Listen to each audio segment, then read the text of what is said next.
Thanks very much, Chair. You're saying, is it social housing that it should be 0% VAT and renovations 5% VAT, is it? Yeah, that's what it is in other jurisdictions. Right, okay. Yeah. So, for Limerick, on social housing, that actual policy would actually discriminate against an awful lot of people in Limerick.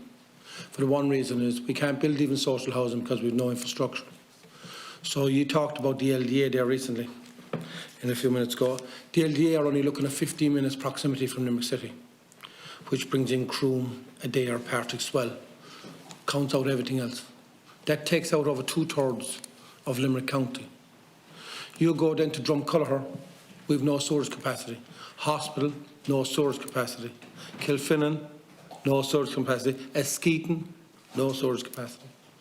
So, by bringing in this, with all the best will in the world, is not going to build social houses for me in County Limerick, because there's no capacity.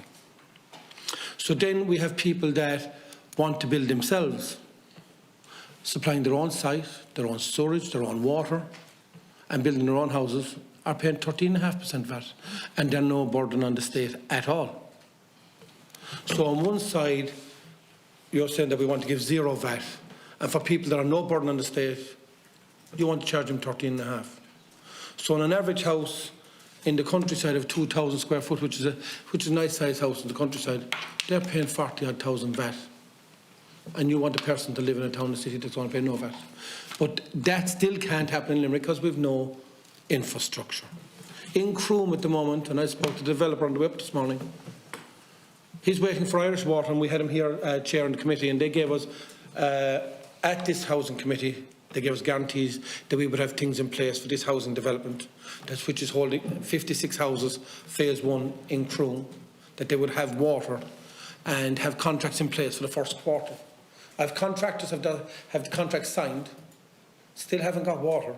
They're 15 minutes from Limerick City, and there's 56 houses being held up.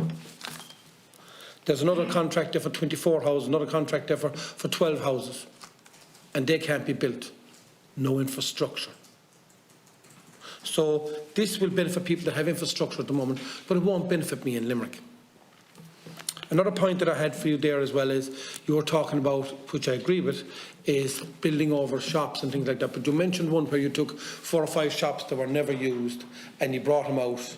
We actually stopped that in a couple of towns in Limerick because we could see that we want to rebuild the towns and villages, and by taking out the shop fronts that were there that hadn't been used, we were only going to be left with 3 shops in the main street, and we had all housing, and we could not then encourage people back in to open up a business, a sustainable business. Even though we were going to have extra footfall, we'll have no businesses. So then that was encouraging people to build a shop unit outside of the town, and mean that everyone would be taken from the main street out.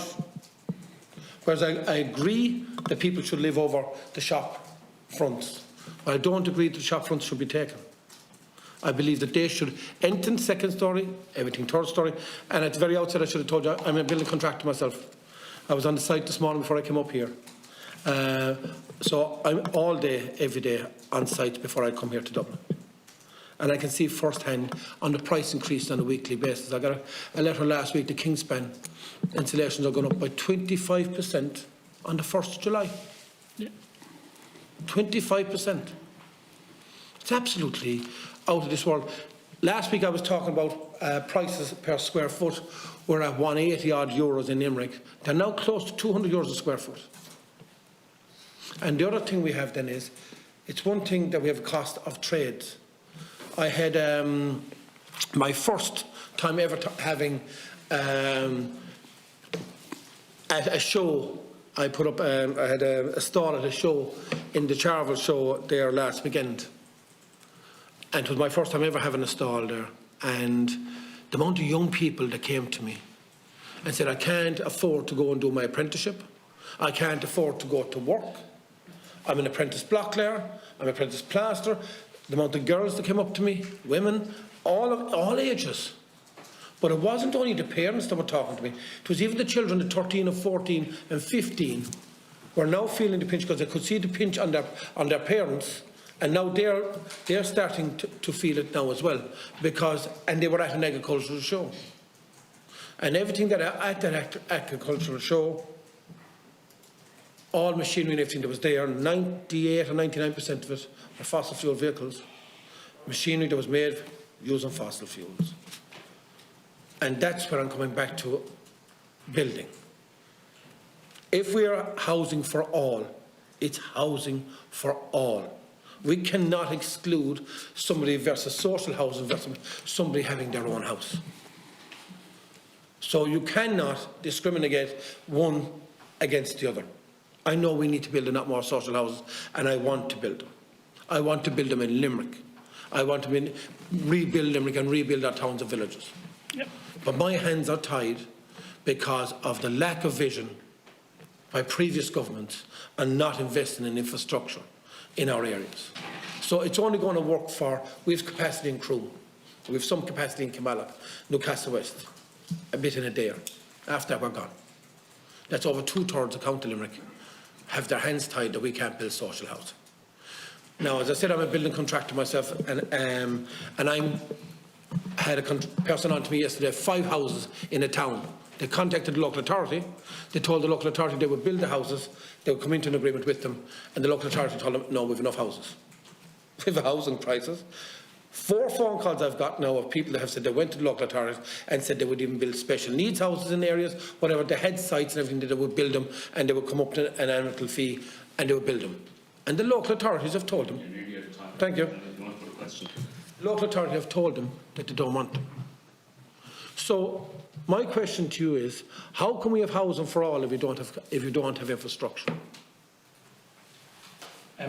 Deputy, I hope we can be of some value to you. We represent the Irish Council for Social Housing, so for us it's all about social housing. So forgive me if we haven't talked about other housing, and I'm well aware of the needs of those who, you know, who are working full time, who have 2 jobs and who still can't afford to buy or can't find somewhere to buy. But just for the purpose of the council, it's social housing. And for the purpose of the trust, for a second, we are in Limerick, and we are doing 4 units, refurbishing 4 units in Skeeton. We're doing 12 in Mallow Street. We're taking an old pub in Joseph Street and bringing it back into 4 apartments, and we're doing that all on existing sites. And I'm saying there's more of them out there. So using the existing infrastructure, and if we were to allow a reduction in VAT rate to 5%, as they do in other jurisdictions, to reuse what's already there, that might very well give us the infrastructure. We have the same frustrations at times with ESB and Irish Water, as many of us do. But if you take the ones in Mallow Street, for example, that was an old OPW building. It's there, the infrastructure's there. We're turning an old OPW building into 12 units. That will give social housing to the people in Limerick City. Same in Charleville, we just signed for 12 units in Charleville. And most of what we're signing for is already, the infrastructure's already there. It's to bring them back. I'm glad you gave me an opportunity, Deputy, to come back on the disused commercial. I fully support and agree with you.